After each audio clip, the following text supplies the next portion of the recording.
Trump also responded to criticism about undermining Israel's security by pulling out of Syria, saying Israel can cope well on its own with the massive military aid it gets from the US. You know, we give Israel $4.5 billion a year, and they're doing very well at defending themselves if you take a look. But we'll be there for Israel. We'll always be there for Israel. I'm the one that moved the embassy to Jerusalem. And for more on this, I'm joined in the studio by our defence correspondent, Daniel Tsemach. Daniel, thank you. Tell us, what's the impact for Israel of the US troops on the ground in Syria and, of course, Iraq?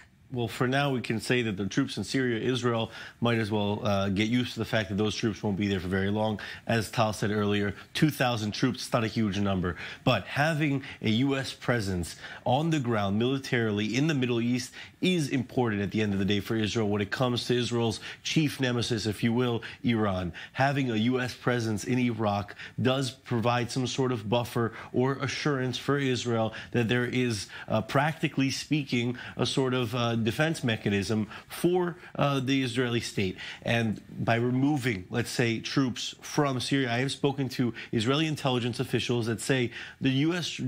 Withdrawal from Syria might not be that significant for Israel's concerns, but U.S. withdrawal from other Middle Eastern states like Iraq, for example, that would be significant for Israel. Daniel, tell us, how significant is this financial support that Israel receives from the U.S.? It's a tremendous amount of money that Israel receives. Israel receives more support financially than any other country in the world, and they rely on it very heavily, not only by that monetary support, which Donald Trump mentioned in that statement earlier, some $4.5 billion, but it's also joint military ventures. It's the the creation of the Iron Dome air defense system, for example. The list is very long, and Israel does rely on that funding and that support quite heavily.